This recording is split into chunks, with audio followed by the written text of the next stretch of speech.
Hello and welcome to episode 18 of Soundscape Vietnam. My name is Jeremy and I'm your host. Today we're joined by Luis, who is a musician living in Binh Hoa, and he is a man of Spain and Britain, and he can go into more detail about that later if he wants to. But that's the introduction. Luis, how are you? Doing well, thank you. Just took a bike ride over here to Saigon, flying over here just to get here on time, and doing well, thank you. How about you? I'm pretty good, thanks. End of the long holiday, so just winding down, getting ready for work tomorrow. Did you go anywhere? No, I didn't. I've traveled a couple of times during national holidays, and they were always really insane. So this time decided just to stay home. Like one time I went to Dalat, and we went a day early, so there was like no one there. And then the next day it was just completely flooded with people and just like trash everywhere, and not a good time. So. No, especially Dalat. Like it's a place where you're meant to connect with nature, right? And then you see nature. You see trash, and right. That must be a bit disappointing. And just floods of people. So, just stayed here. Did you do anything interesting? I had a birthday party for my nephew. Oh, okay. Yeah, he's 4 years old, and that was on Friday.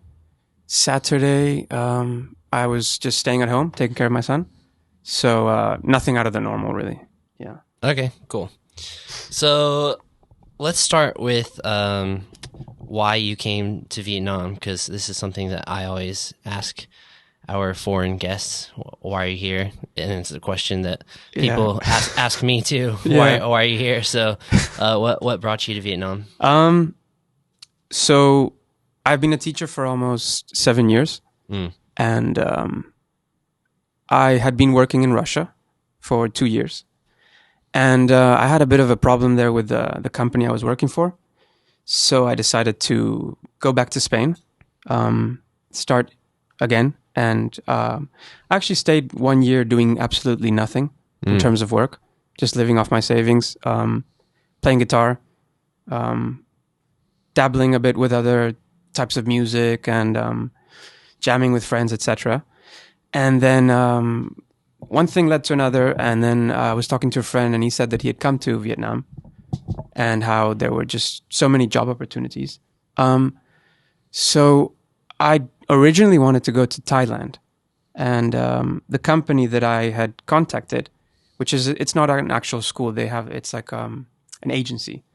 So the agency said, we don't have any more vacancies in Thailand. Would you like to work in Vietnam? And I was like, sure, like let's do that, And they didn't tell me it was Bien Hoa. So I was like, I don't care where it is in Vietnam. They showed me on the map where it was. I was like, yep, sure. I see it's not too far from Saigon. So let's go there. And I just love being here. I love the country. I love the people. Very welcoming people. I've learned so much from them. I have some Vietnamese friends. And I don't know. I don't see myself leaving the country anytime soon. But So I wanted to ask you actually if that's possible. Oh, yeah, sure. How long have you been in Vietnam? I've been here for 6 years. Wow. Yeah. That's double the amount I've been here. Yeah.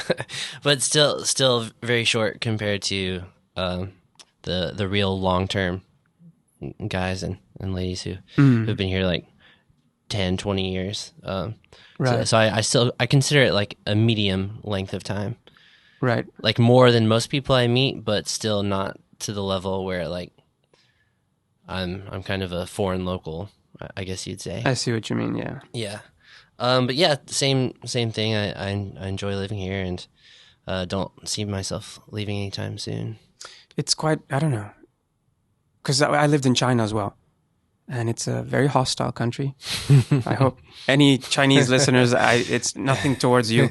It's just my own point of view, how I experienced it in my own skin. And living in China, I traveled to Thailand during the Lunar New Year. That was in 2014. And I went to Thailand, and it was just a completely different experience. You wave at people on the street and they'll wave back.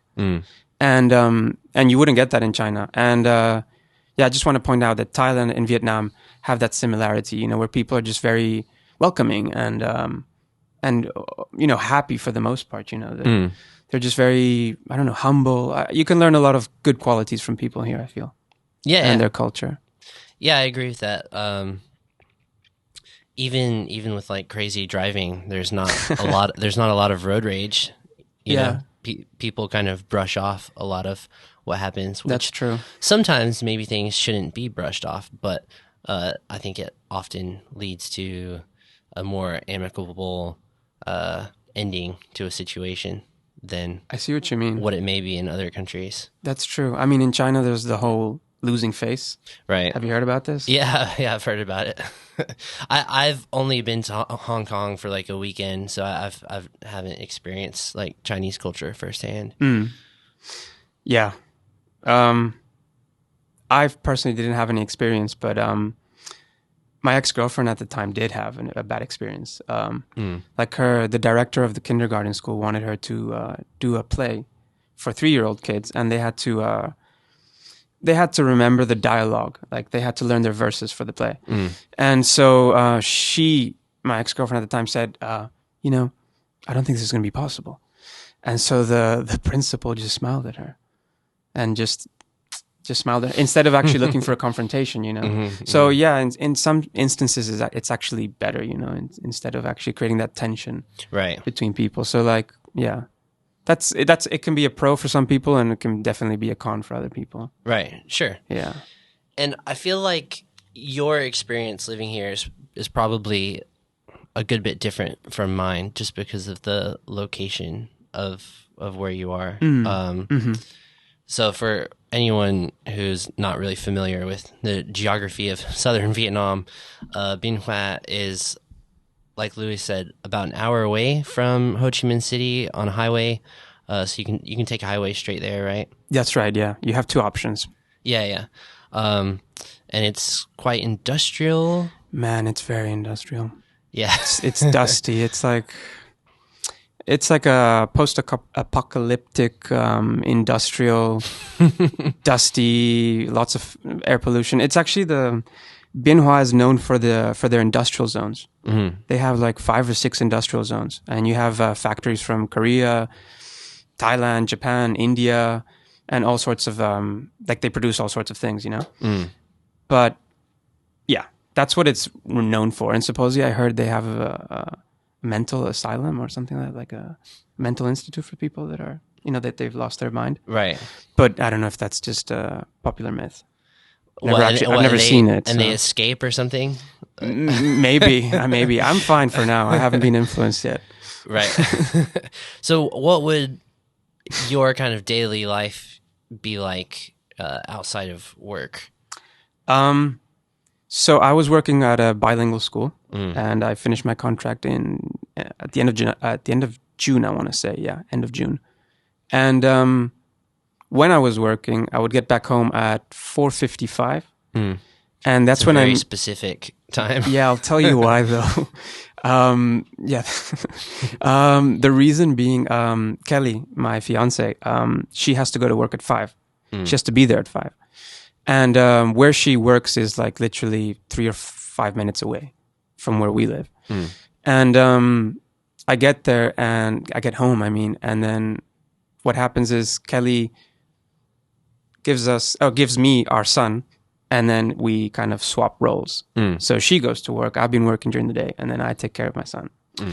So, you know, I just do the basic chores, you know, feed him dinner, bathe him, put him to sleep.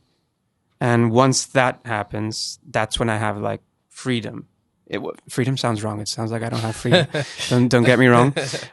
More free time. More free time. Thank you. Yeah. I have more free time to just do whatever I want. So yeah, that's when I put my headphones on, I make some music, or I don't know, I just chill by the balcony, you know, read or watch videos, talk to family and friends. So yeah. Yeah. Sorry, I don't know if you want to shoot another question. I don't know what to say. No, that's a nice segue, because now we can go into the music. You have time in the evening when your son is sleeping or or napping, whatever, and then you put the headphones on, get working on the music. That's right. So can you tell us about your music? And I realized I should have said this in the intro, that your artist name is Slower Avenue. And so I apologize for not saying that earlier. That's cool.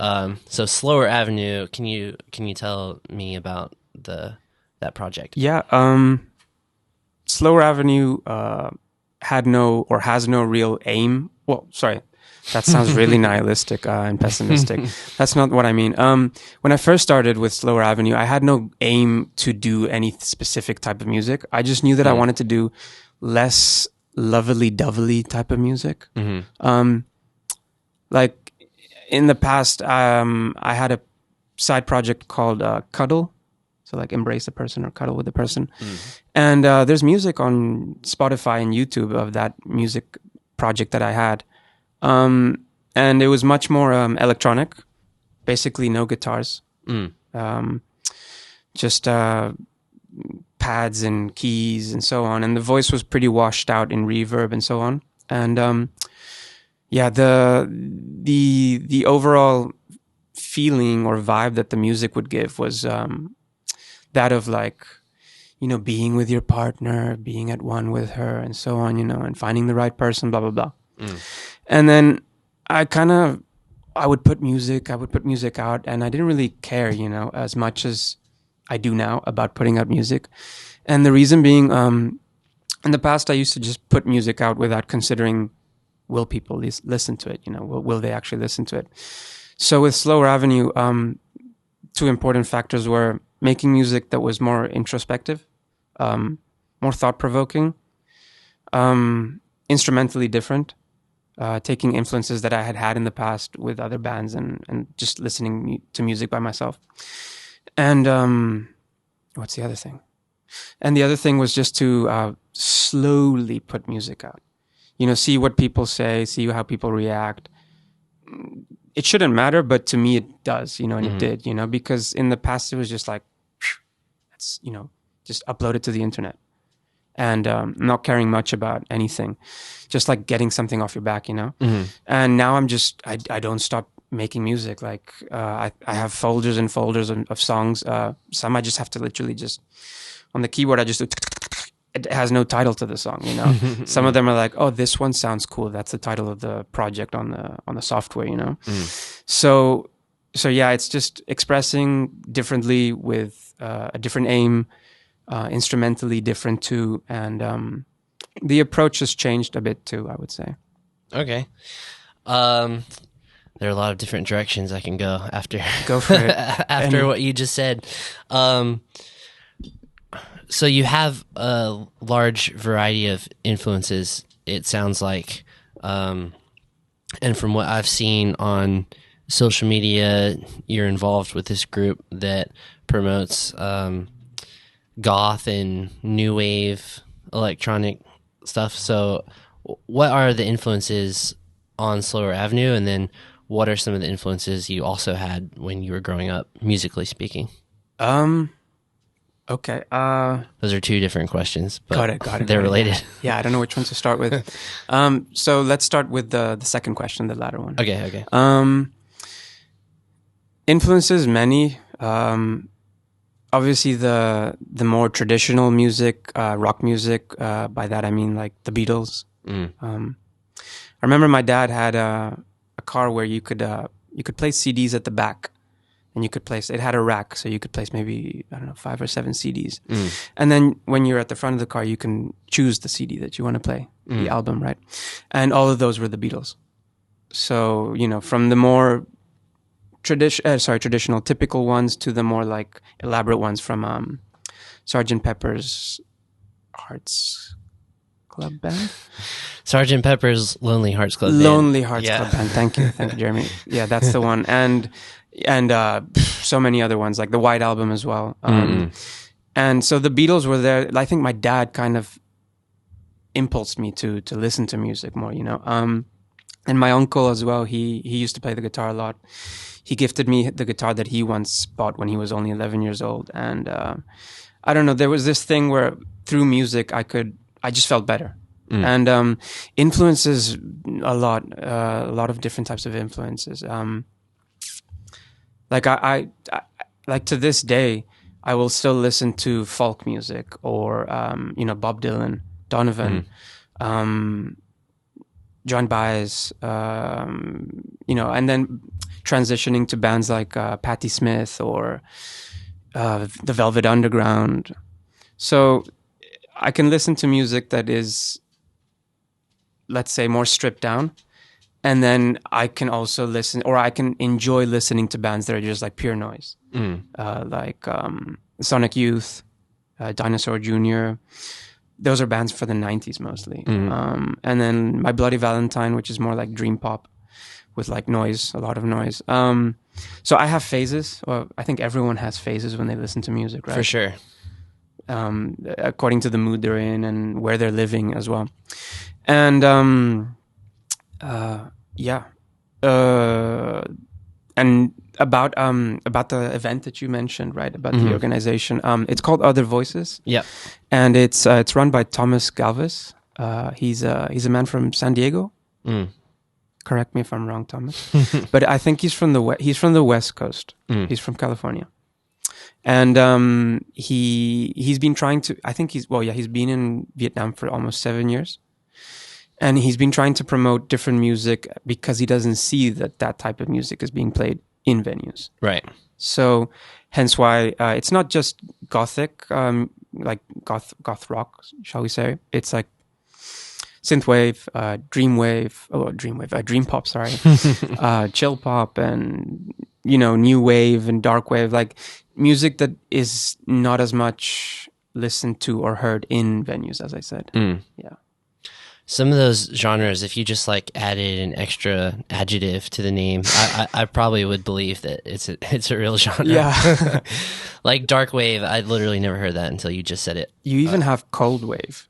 So, but then So what the hell does that mean? Yeah, no, good point. And then you have minimal wave. So like, I feel like these things probably all sound really close to the same. You are not wrong about that. You're not wrong. That much is true.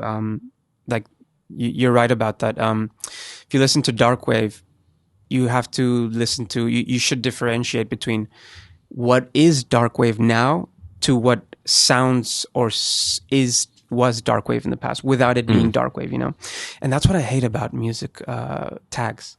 I don't like genres and tags. I feel like it's a bit limiting. It is, for sure. Especially if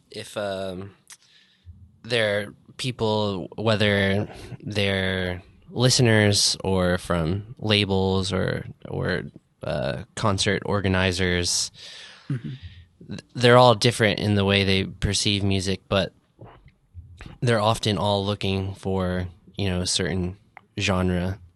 So if you play a country artist and you really want to hear country, but then you hear a song that has like some pretty heavy guitars in it, and you're like, this isn't country anymore. I'm not gonna listen to this, or I'm not gonna put this person in this country show because the guitars are too heavy. Yeah. And so I agree with you that it can be limiting, and then that also gets into artists' minds as well, where they feel Definitely. like, damn, I can't do this thing in this song because then it might be perceived as something else. That's right. And on top of that, you have bands that just never change the music they make. If you know what I mean, like they stick to a specific sound, and then, which is cool, because they've either reached that sound, or they're just happy making that type of music, and but then sometimes it's that it just stays like that, and then they can't really evolve. Right. So yeah. So with Slower Avenue, what would you say is the largest influence? Like, what genre has the largest influence on you? That makes it hard. Or not the single most impactful, but let's say a few of the most. Sure. impactful. Okay. I'll give you like a concoction, like Okay, a cocktail. Yeah. I'd say bands like The Noise of Jesus and the Mary Chain. Have you heard of Jesus and the Mary Chain? I have not. It sounds interesting. All right. Yeah, you should. Have you watched Lost in Translation? Yeah. Bill Murray. And Yeah. So the song Just Like Honey. It's been a while since I It's saw cool. that movie. It's cool. So just check the the soundtrack. Okay. And Just Like Honey. And that song kind of is the perfect example in the sense that you have these guitars that are in the background just making noise, but you can kind of tell the note that they're playing. Because I mean, the notes that they're playing are just like basic, G, C, and so on. But the overall feel is just kind of like, I don't know how to explain it, but in other words, I like music that has a balance between lots of noise that can make you feel a bit uncomfortable, but sweet at the same time, like a mellow, like a bittersweet feeling, so to say. So, I'm not answering your question. I want to say many bands. I'll say Jesus and Mary Chain, My Bloody Valentine, and bands that are more contemporary to this day. I don't know if you've heard this band from, it's Belarusian band from Belarus. They're called Molchat Doma. I don't think so, no. All right. Doma is house in Russian, as far as I know. And Molchat, I think it's, I don't know. I don't know what Molchat is. I think it's an adjective, though. And I really dig their sound. I really, really like their sound. And bands like those, there are so many. So having lived in Russia, I had a lot of people that shared music with me, students especially. So I learned a bit about that type of music, which is kind of like, sorry to say, cold wave and dark wave and all of those, So they gave you that feeling where you actually feel like you're in a dark room and it's cold, But at the same time, it's like someone's there that it's embracing you and you should trust them kind of feeling. Like, The Cure. I'm sure you know The Cure. Yeah. So bands like The Cure, as well. They have that dark element, but can still push through to be radio friendly and nice to listen to, or easy to listen to, shall we say. So a mix of all that, yeah. So is part of what you're trying to do with your music is creating an atmosphere? Definitely, yeah, 100%. A certain type of atmosphere. And does that change between songs, or is there a kind of general atmosphere that you want the listener to feel in all of your work? At the moment, I would want it to just be digested as one, Like the same way when you listen to a concept album, where each song hooks to the next song, Like you finish the song and then it goes to the next one and it has a similar feeling. But nevertheless, yes, it's important to bring spices and variety to a different song, to another song, so that it sounds different to the previous one. So yeah, but atmosphere is definitely important, from an intro to a bridge to an outro, like that has to be there. And for me, it's as of lately, it's been a lot of like playing with the keyboard and experimenting as well with like the drums and so on. Okay. Yeah. So it sounds like you have the ability to play multiple instruments. No. Well, you just named 3: guitar, keyboard, drums. Yeah. Or at least electronically, like programming drums or using pads or whatever. I think it's just because of opening a DAW, like opening a software to make music. I think it's just because I've done that for so many years now that it comes naturally, So yeah, in the past when I would make a song, the first thing would be chords, right? Guitar chords or bass notes, etc. But now my approach is just like, let's create the drums first. And I have this a launch pad. So it's basically a square with pads. Yeah. And the cool thing about the pads is that they have the velocity matter of the topic thing, which is like if you strike a note, or in this case, you strike the snare or any type of drum from the drum set, from the drum set, it will sound kind of realistic. But, and that's something that I've been struggling with, it's like, which path do I take? Do I want to create drums that sound exactly like the drums in a studio without them actually being what they should be, or should I take the more synthetic path? And in this case, I've decided that it doesn't really matter. I don't want to think about it too much. So I just go for drums that have an element of acoustic, like it sounds acoustic, and then some elements that are more digital and electronic, and then because you can create your own pad. That's what I wanted to say with the launch pad. So you can just the kick is going to be kind of like a 707 or like from one of those old drum machines, which to this day are being used so often in music. And you take that kick, and then the snare is more acoustic, and then the toms are also acoustic. But then there's like another element that is just like an effect sound, which sounds like super weird. Right. Yeah. I go, depends. I don't know. Right. Yeah. Yeah, and that's, I think, a difficult thing when you're creating all of the music yourself, is like, how do you want these individual elements to sound exactly, especially when you're experimenting That's right. like you are. So let's go back in history a bit, since you mentioned these different instruments. And you mentioned before that you grew up on a lot of Beatles and I guess other classic rock. Mm-hmm. What's the first instrument that you learned to play, and how did you get into creating music? What was the first instrument that you played? That I played? Yeah.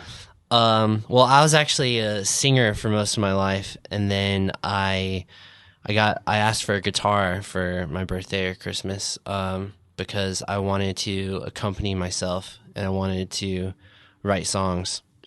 So my parents got me a decent little starter guitar, and I was so lazy at learning how to play it.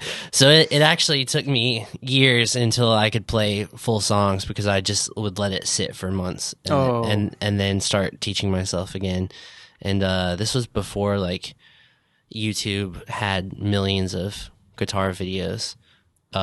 So that makes it more challenging. Yeah. So to this day, I still don't consider myself like a guitarist. But yeah, guitar is the only thing that I know how to play. Mostly a singer. To answer your question, I mean, it was guitar as well. Yeah. But I can't play the keys. I remember I had a piano teacher when I was in primary school. And it's a very faint memory, but I remember struggling a lot. Like, I can't remember word for word what I had experienced, but I remember that the teacher got like kind of frustrated when I was trying to just, I don't know, learn a song, and that was the first time I ever played with the keyboard. But when I was 12 years old, much like you, but I hadn't been singing previously, I asked for guitar lessons. And the school that I was at had like a rehearsal space.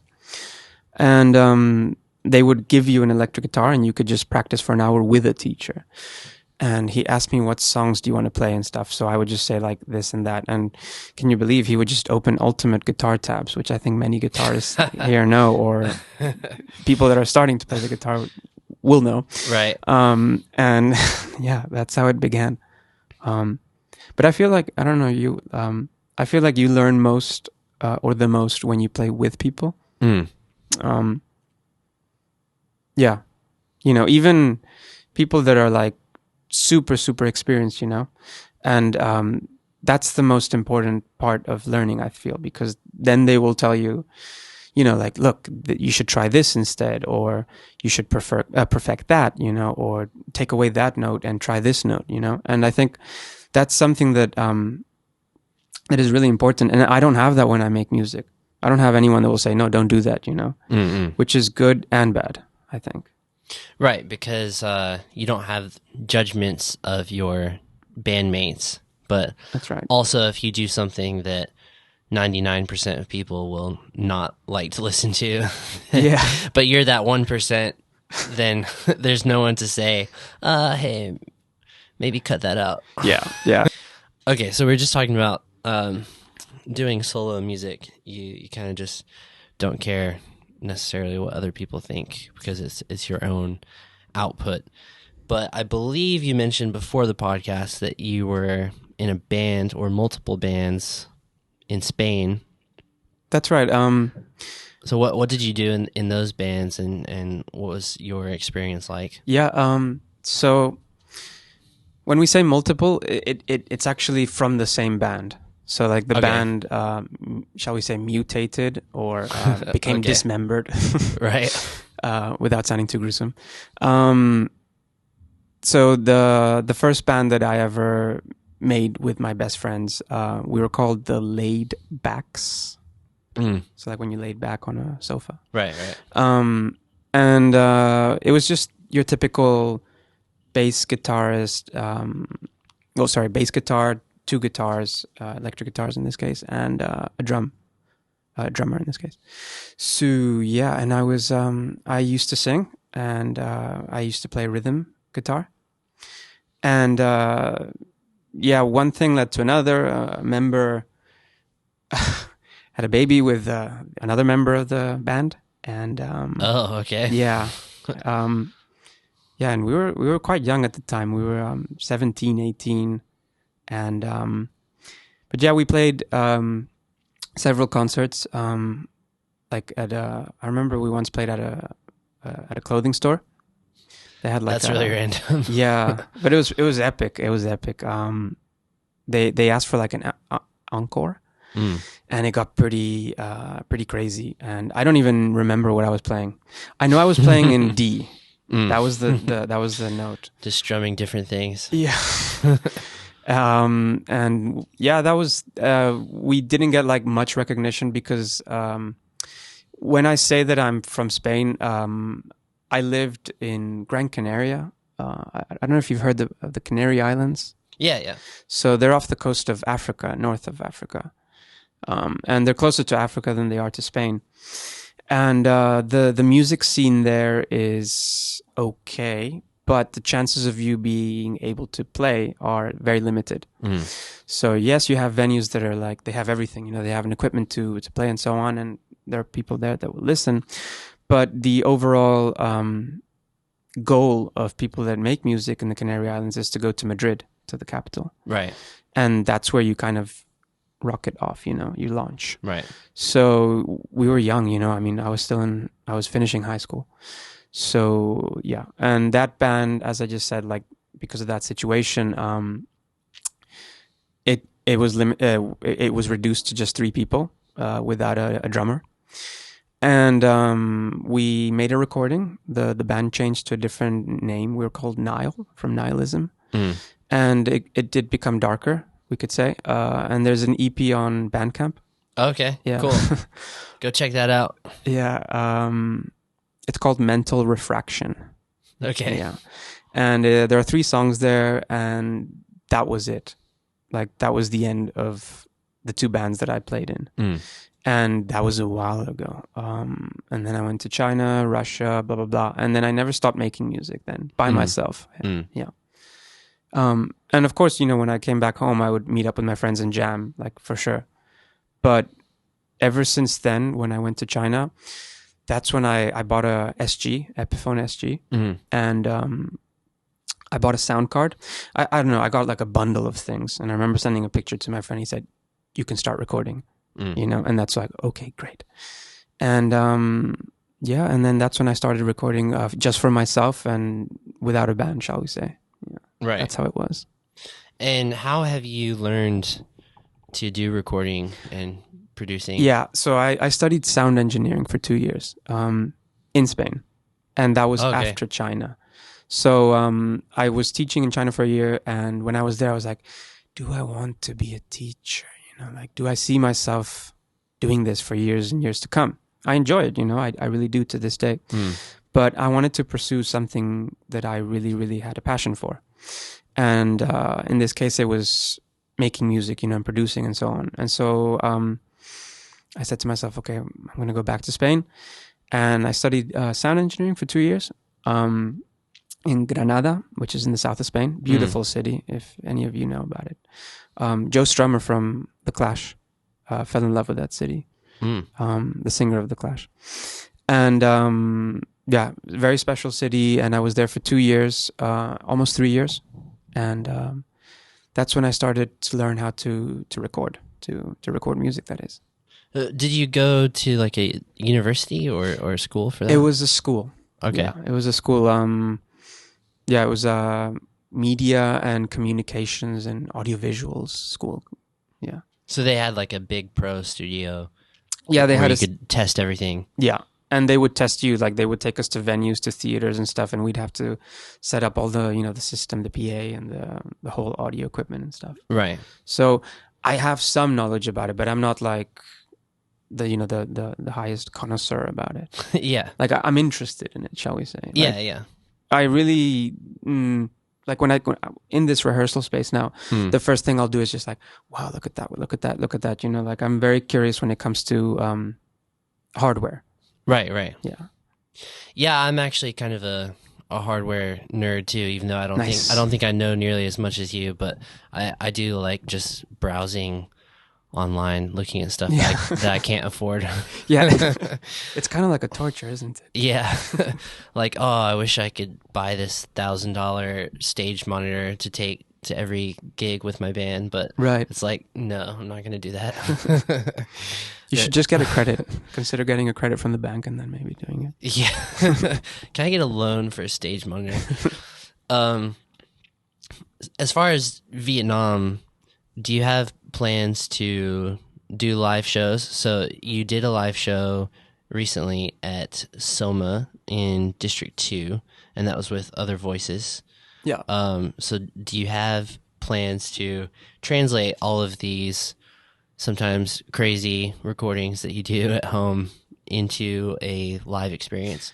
Yeah, 100%.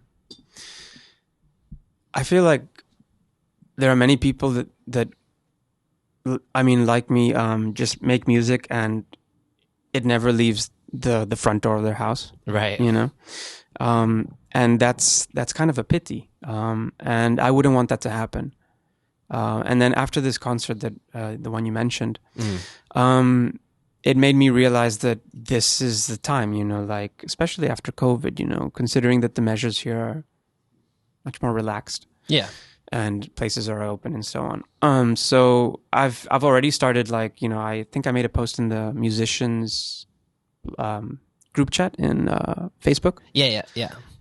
So I was just like, hey, this is the music I make. Here's an example of it. If anyone digs it or if anyone is interested in it, then, take a chance. But on another note, of course, I want to play Aslo or Avenue, but I'm very much open to collaborating and making new music that can take a new direction or can take a similar direction in that. Yeah. Because I miss playing with people. Right. I really do.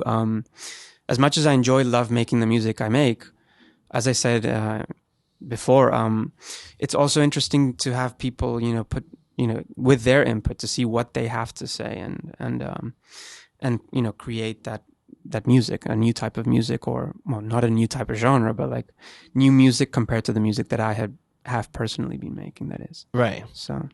And your software and guitar aren't going to talk back to you. Yeah, So that's right. They're not going to give an opinion when you ask a question.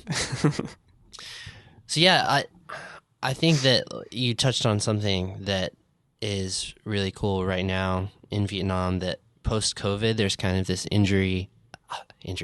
There's this energy of, and we're not post-COVID, obviously it still exists. So please, people out there, don't think that I'm like an anti-COVID denier person. I just mean that after a terrible spell of different lockdowns last year, now Vietnam's pretty much open, and there's an energy of people wanting to do things and make things, and especially with a country that's developing, there's still a lot of opportunity for going into different spaces and trying different things. That's right. I mean, I wanted to point out, I haven't been in Vietnam long enough to know, and I haven't been in Saigon long enough to know about music venues and bars and so on, But I was talking to a man. He moved to America when he was only 2 months old. and he left Saigon right before the fall of Saigon, as people call it, the fall of Saigon, and he's an entrepreneur. Is that entrepreneur? Yeah, that's the thanks. Pardon my French.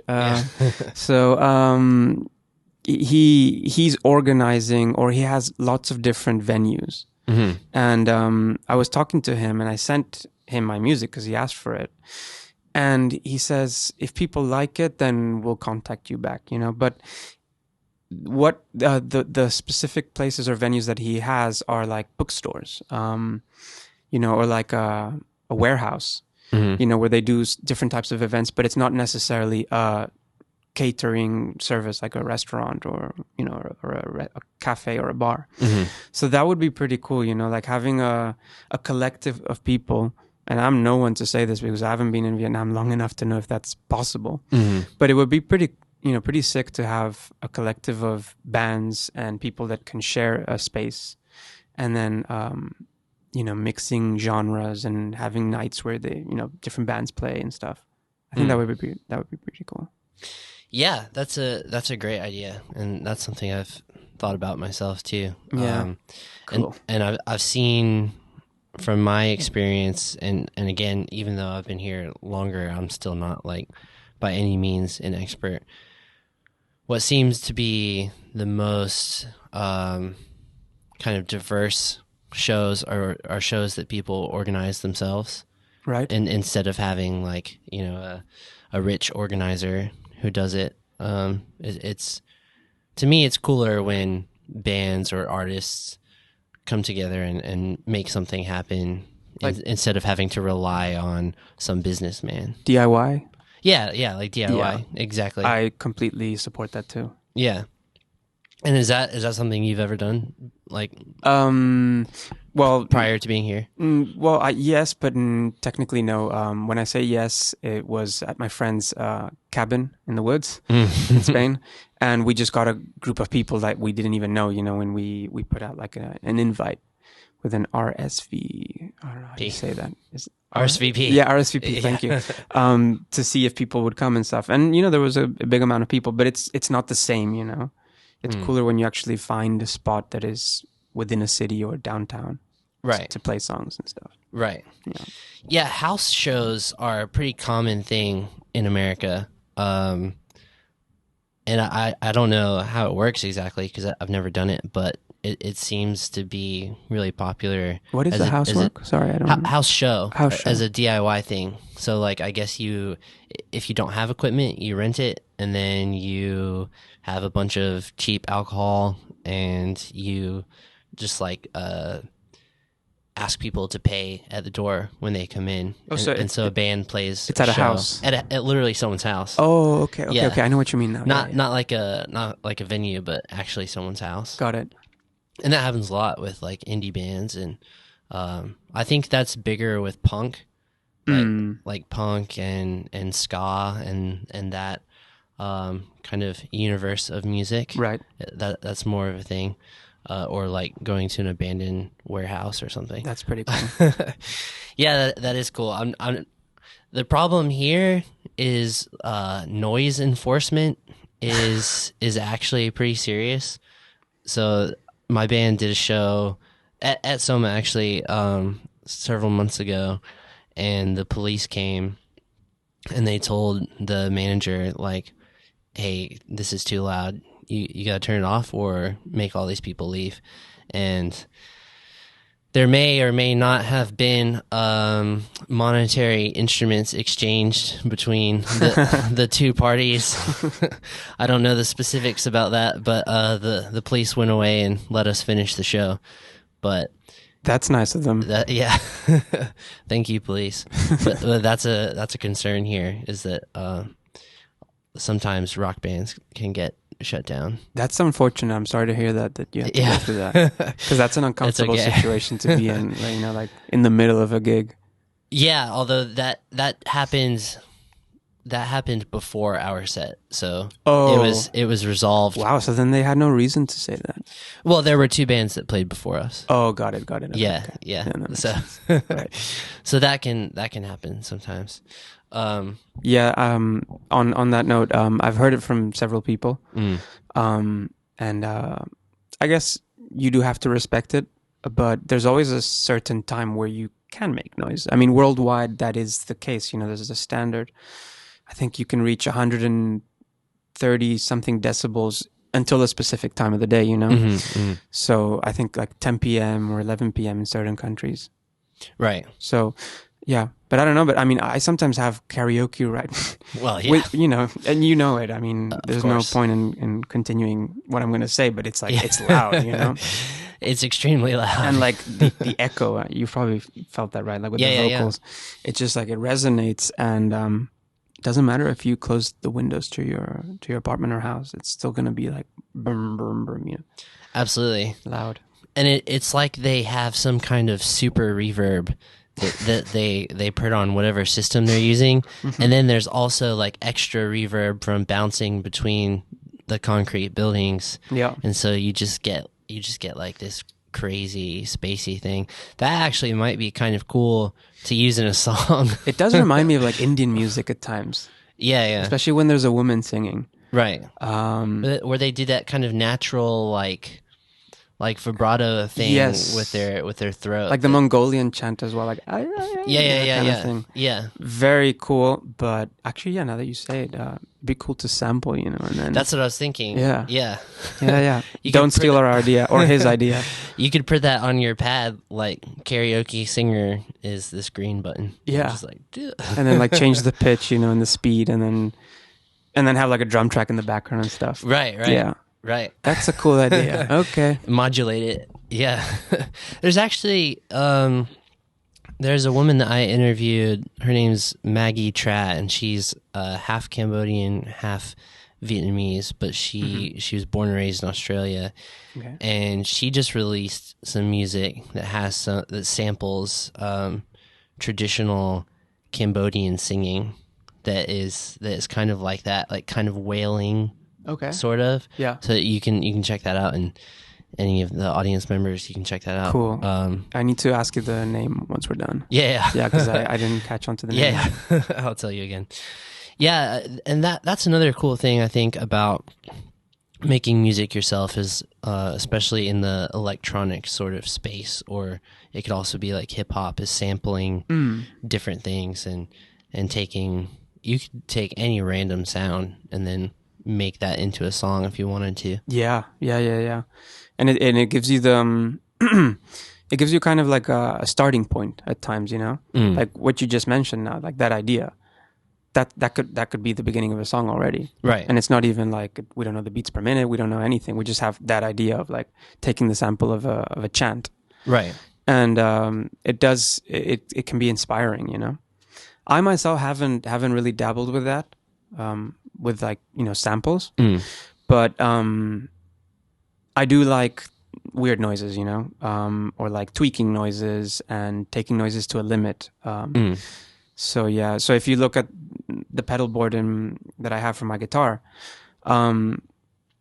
there's one pedal that is almost always on for slower avenue music. I don't think it's going to be the case for every single song that I will put out, but it's the vibrato. So it modulates the sound. It gives it like a wiggly kind of sound, and almost like an old tape machine where the audio is playing, but it's kind of warbly. And coincidentally, the pedal broke, and it's always on. I can't turn it off. So like, maybe it's a sign, you know, like I should just always leave it on. Right. Because I press the toggle switch and the foot switch, and it's always on. But obviously I'll get that fixed. So yeah, I don't know where I'm going with this, but I do like sounds that are just not always clean sounds. Yeah. Well, and that's kind of a response to how popular music is nowadays, right? Like everything is, you could say, overproduced. Yeah, what's the word? What's the adjective I'm thinking about? Yeah, too polished. Yeah, polished. Yeah.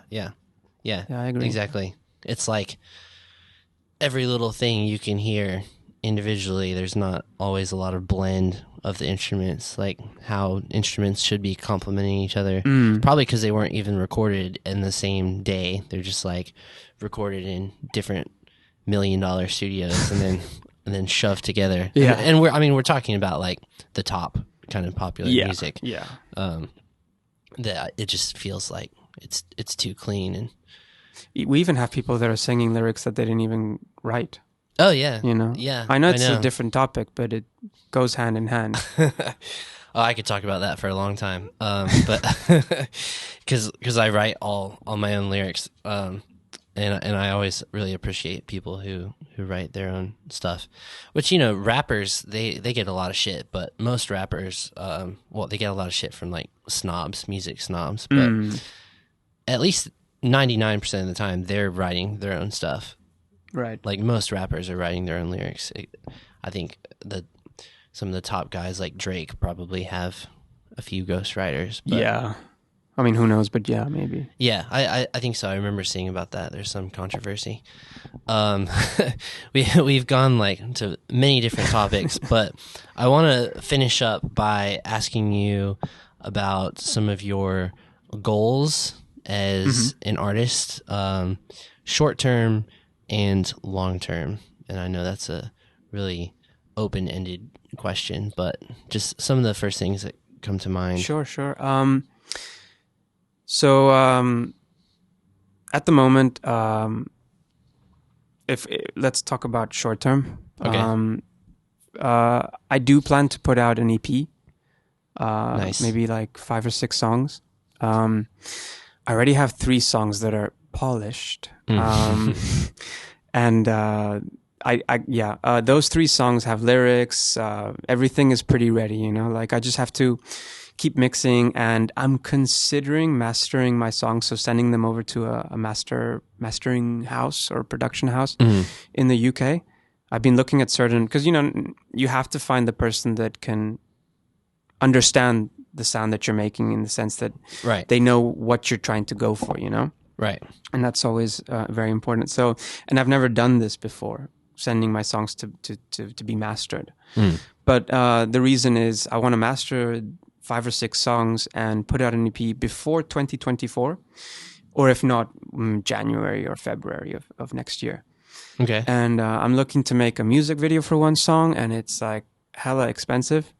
It's like... It is expensive. Man, I don't know. Have you ever made or considered making a music video? Because the one that I saw was like, it wasn't like cinematic, right? It was more like a trippy kind of... Yeah. That was just found footage that I spliced. Which is very fitting for the song, by the way. Still. Yeah. It's pretty cool. Thank you. But yeah, I just spliced that together. We haven't paid anyone to do videos yet. We've paid people to do the single artwork. Okay, yeah. But not a video yet. I do have a friend who's made a couple of music videos as a solo artist here, and it costs like 20 million or something. No, I'm talking about 100 to 150 million. Oh, God. That's what I got quoted in the beginning.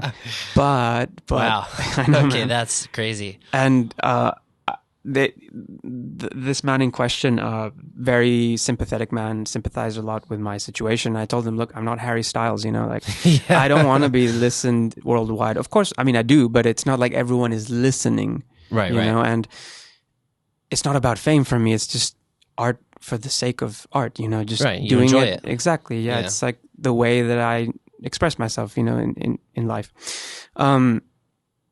So, 100 to 150 million VND, which is thousands and thousands of dollars, right? Yeah, that's like $6,000 something. $6,000. You see, like I would save up that money to buy a car in the future or something.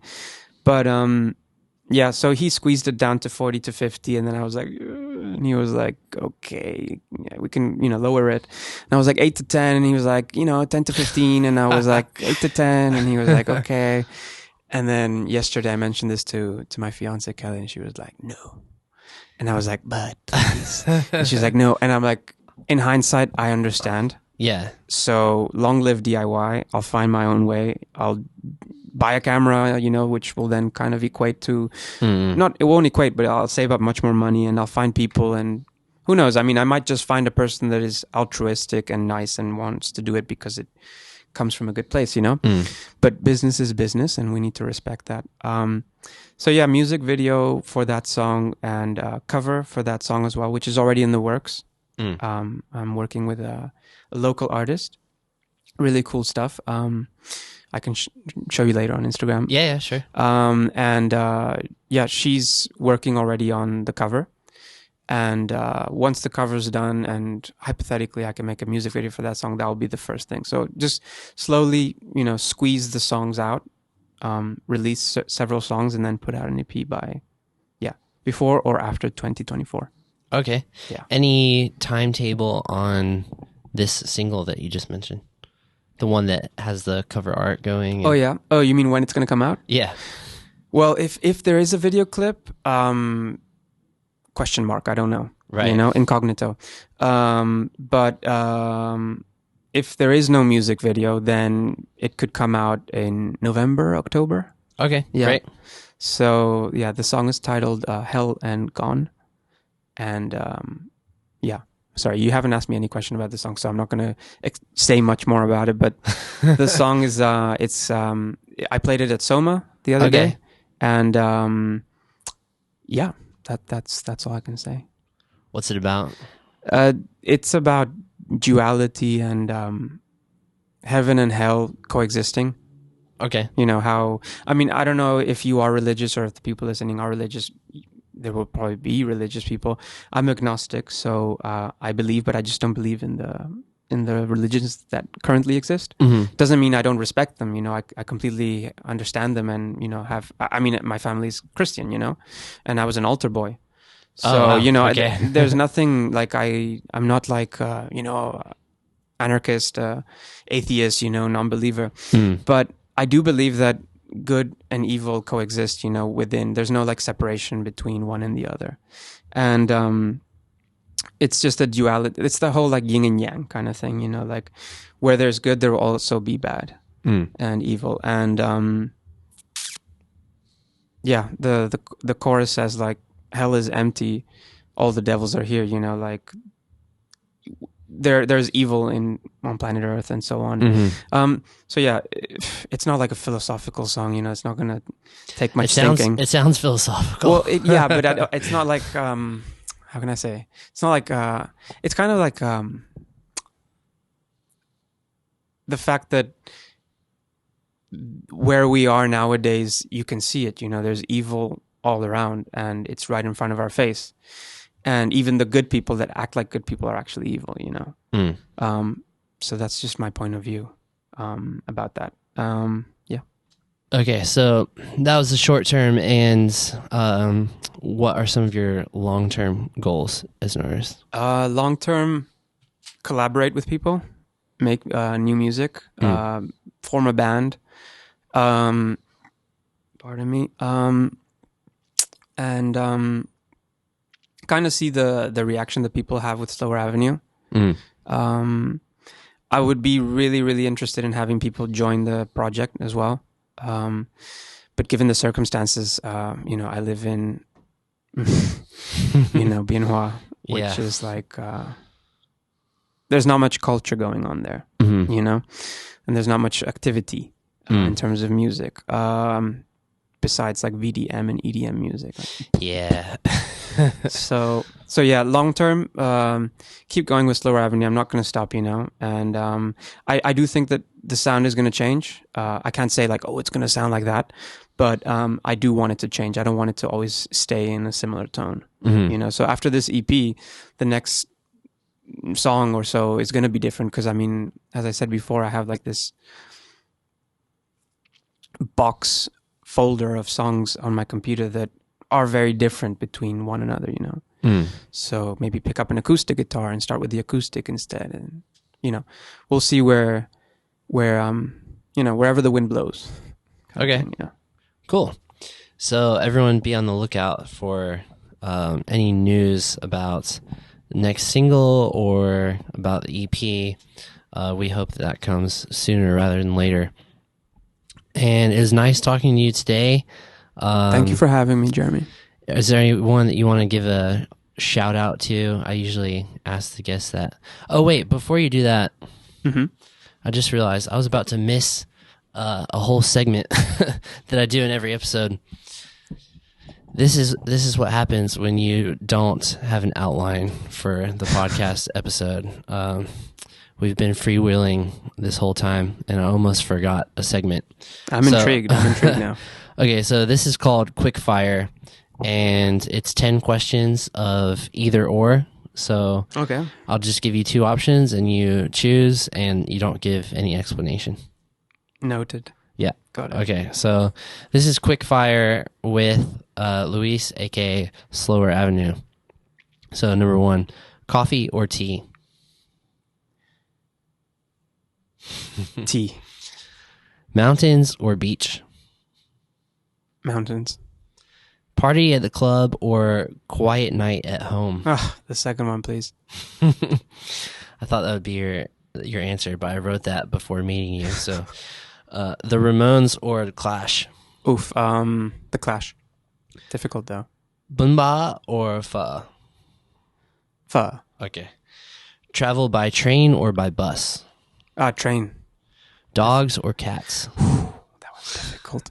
I have 3 cats at home, and I know I have to answer quickly, but they're not as clean as they seem. Right. And they're just as selfish as I thought they were.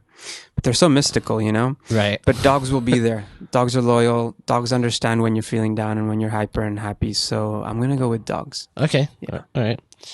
Morning person or night owl? Used to be a night owl. Now I'm a morning person. Okay. Yeah. Rain or snow? Snow. And last one, be rich or be famous? Dude, that's quite a... That's a heavy one. I end with a heavy one, yeah. Yeah, that's... I ask everyone that exact same question for the 10th one. It's something that I'm not even sure how I would answer. Because it's difficult. It's difficult for one reason. Yes, you can choose now, right? Be one or the other. But what are the consequences of one or the other? You know? Exactly, yeah. Because if you said be rich and happiness, then I'd choose that. Right. But we're talking about something materialistic here. And fame can be very dangerous, you know, to your ego. So... And you may not necessarily be rich from being famous. That's true. You could be famous and then lose all your money, but still be famous. That's true. Wow, I can't abstain, can I?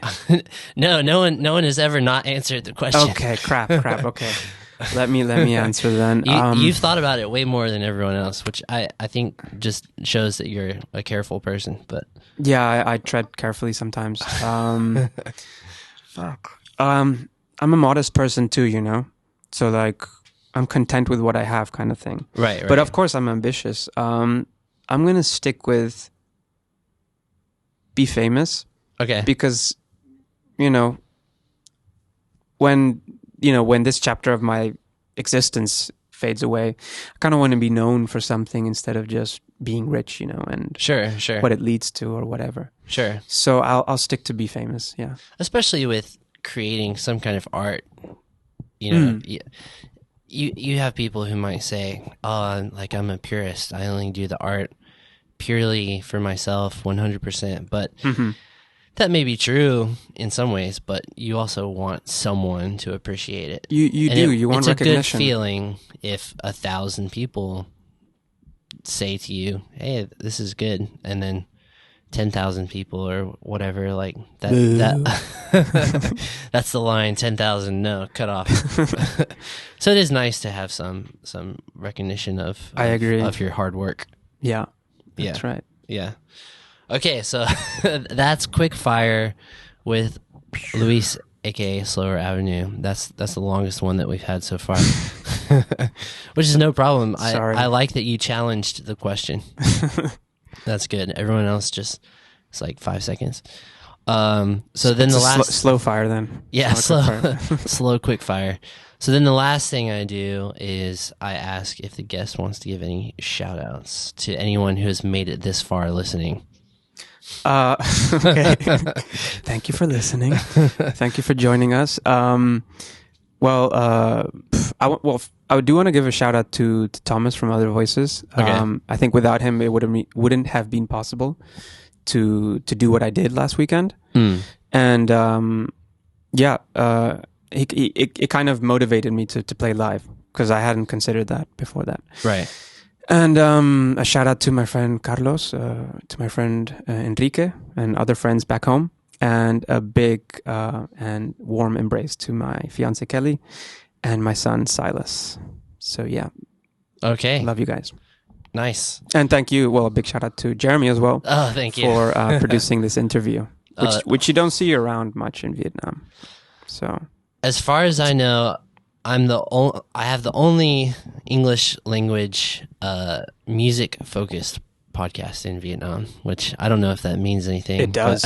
I think it does. I really do.